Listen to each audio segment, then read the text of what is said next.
Bullying sekolah, 6 kematian, 1 tahun, dan sistem yang tidak belajar. Malang, Jawa Timur, 2023. Seorang siswa SMP dianiaya oleh seniornya. Ia meninggal 2 hari kemudian. Cilacap, Jawa Tengah, 2023. Seorang siswa SMK dikeroyok 12 orang. Ia tidak pernah kembali ke sekolah, dan 4 nama lain dalam tahun yang sama. 6 nama, 1 tahun. Dan setiap kali 1 nama viral, ada 1 pertanyaan yang tidak pernah benar-benar dijawab. Kenapa ini terus terjadi? Sebelum kita bicara tentang 6 kasus itu, kita perlu bicara tentang angka.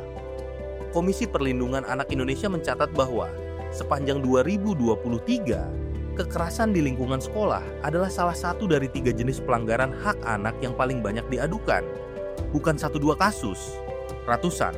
Dan survei nasional Kementerian Pendidikan menemukan bahwa lebih dari separuh siswa di Indonesia pernah mengalami atau menyaksikan perundungan di sekolah. Lebih dari separuh. Tapi angka bukan hanya statistik. Angka adalah anak-anak yang berangkat ke sekolah dan tidak pulang dalam kondisi yang sama. Bullying atau perundungan bukan sekedar ejek-ejekan yang wajar dalam proses tumbuh dewasa. Definisi yang dipakai WHO, UNICEF, dan Kemendikbud mensyaratkan 3 elemen. Ada niat menyakiti, ada ketidakseimbangan kekuatan, dan ada pengulangan. Bukan salah paham, bukan candaan yang keterlaluan 1 kali. Sebuah pola yang sistematis, yang berlangsung berhari-hari, berminggu-minggu, kadang bertahun-tahun. Di tahun 2023, pola itu berujung pada kematian, lebih dari sekali. Kasus 1, Malang, Februari 2023.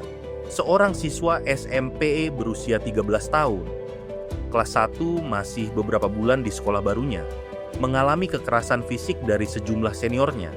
Bukan 1 kali, beberapa kali dalam periode yang berdekatan.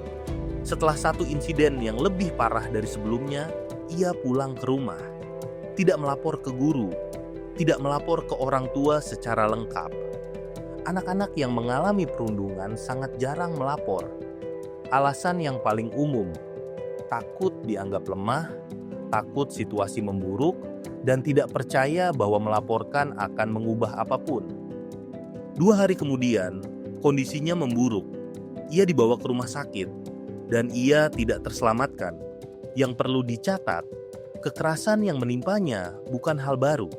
Ada riwayat, ada waktu di mana intervensi bisa dilakukan. Tidak ada intervensi yang dilakukan. Kasus 2, Audrey, Pontianak, 2019. Sebelum kita lanjutkan, ada 1 kasus yang perlu kita letakkan sebagai titik referensi. 2019, Pontianak. Seorang siswi SMP berusia 14 tahun, dikenal publik sebagai Audrey, dianiaya secara fisik oleh sekelompok siswi SMA. Video menyebar, tagar Justice for Audrey trending nomor 1. Lebih dari 3 juta penandatangan petisi dalam hitungan hari. Indonesia marah, Indonesia bersuara, kemudian kasus selesai. Media beralih, dan 4 tahun kemudian di 2023, kasus serupa tidak terjadi sekali, tidak 2 kali, setidaknya 6 kali berujung pada kondisi kritis atau kematian. Pertanyaannya bukan apakah kita sudah cukup marah di 2019. Kita sudah sangat marah. Pertanyaannya adalah, apa yang diubah oleh kemarahan itu? Kasus 3 sampai 6, 4 nama berikutnya. Cilacap, Jawa Tengah. Seorang siswa SMK dikeroyok lebih dari 10 orang. Ada saksi mata, beberapa orang melihat, tidak ada yang turun tangan. Korban mengalami luka serius dan dirawat di rumah sakit. Bukit Tinggi, Sumatera Barat. Seorang siswa SMA mengalami kekerasan dalam konteks relasi senior-junior. Sistem tidak tertulis yang diwariskan dari angkatan ke angkatan, di mana siswa senior merasa punya otoritas atas junior. Korban mengalami kekerasan fisik lebih dari 1 kali. Ia meninggal. Pihak sekolah menyatakan tidak mengetahui kejadian sebelumnya. Keluarga korban mempertanyakan pernyataan itu. Kendari, Sulawesi Tenggara. seorang siswa SMP, kekerasan fisik. Pelakunya bukan senior, bukan kelompok dari luar, teman sekelas. Ini adalah detail yang sering luput. Sebagian besar kasus tidak melibatkan preman sekolah. Sebagian besar terjadi di antara anak-anak yang setiap hari duduk di ruangan yang sama, makan di kantin yang sama, belajar dari guru yang sama. Dan kasus keenam, dan kemungkinan besar ada lebih banyak yang tidak pernah mendapat nama, tidak trending, tidak viral, karena tidak ada yang merekamnya. KPAI mencatat ribuan aduan setiap tahun. Para peneliti perlindungan anak konsisten menyebut bahwa angka aduan selalu jauh lebih kecil dari angka kejadian sesungguhnya. Mayoritas diselesaikan dengan diam. Dimensi sistemik. Kenapa 6 kematian dalam 1 tahun bisa terjadi? Di negara yang sudah punya undang-undang perlindungan anak, sudah punya Permendikbud tentang pencegahan kekerasan di sekolah, sudah punya KPAI, sudah punya cerita. Audrey 4 tahun sebelumnya. Ada 3 lapisan yang perlu diperiksa. Lapisan pertama, regulasi yang ada tapi tidak dieksekusi. Permendikbud nomor 46 tahun 2023 mengatur mekanisme pelaporan, tim pencegahan di sekolah, pelatihan guru, dan sanksi. Dokumen itu ada, tapi implementasi adalah urusan yang berbeda dari penerbitan regulasi. Guru yang idealnya menjadi garda terdepan deteksi bullying, di banyak sekolah harus mengajar 40-45 siswa per kelas, merangkap tugas administrasi, dan tidak pernah mendapat pelatihan spesifik tentang bagaimana mengenali tanda-tanda anak yang menjadi korban perundungan. Bukan karena mereka tidak peduli, tapi karena sistem tidak membekali mereka. Lapisan kedua, budaya pelaporan yang lemah. Dari semua arah, korban tidak melapor, saksi tidak melapor, guru tidak selalu tahu harus melapor kemana. Mengapa korban tidak melapor? Pola yang konsisten dari berbagai penelitian. Mereka tidak percaya situasi akan berubah. Takut pelaku menjadi lebih agresif, dan ada tekanan sosial. Melaporkan bullying dianggap lebih memalukan dari menjadi korban itu sendiri. Ini paradoks yang kejam. Sistem yang seharusnya melindungi korban justru membuat korban merasa bahwa melapor adalah risiko yang tidak sebanding. Lapisan ketiga, penanganan yang tidak konsisten. Ketika kasus bullying sampai ke ranah hukum, ada ketegangan antara 2 pendekatan. Pendekatan restoratif yang berpusat pada pemulihan dan pembinaan pelaku anak adalah arah yang didorong UU Sistem Peradilan Pidana Anak Indonesia. Di sisi lain, ada pertanyaan yang diajukan keluarga korban.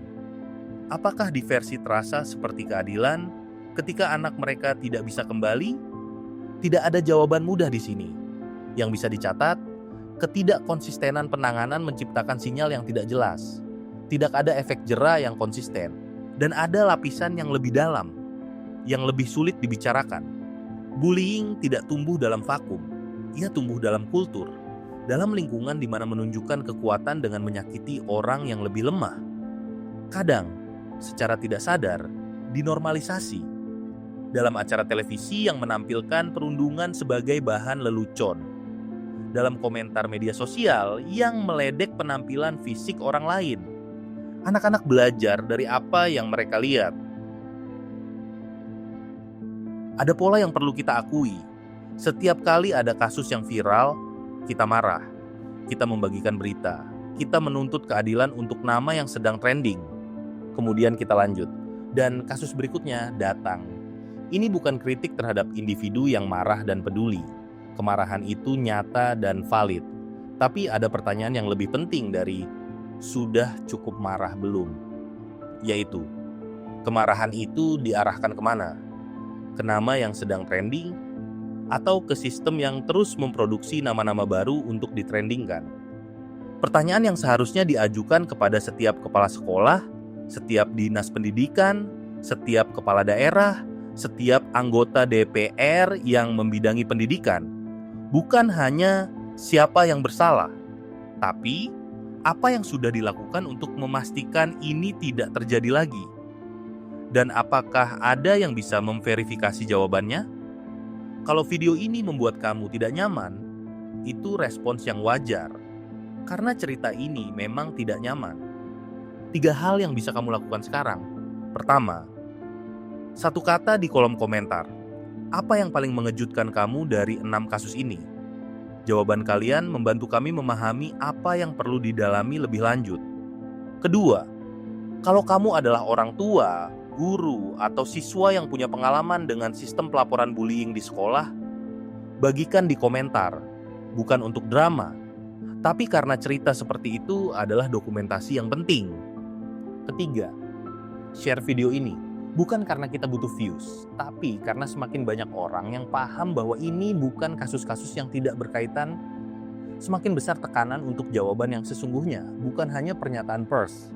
Subscribe kalau kamu ingin kami terus mendokumentasikan kasus-kasus yang seharusnya tidak dilupakan begitu saja. 6 anak pergi ke sekolah. Itu harusnya tempat yang aman. Tidak ada yang harus pulang dalam peti mati dari tempat yang harusnya aman.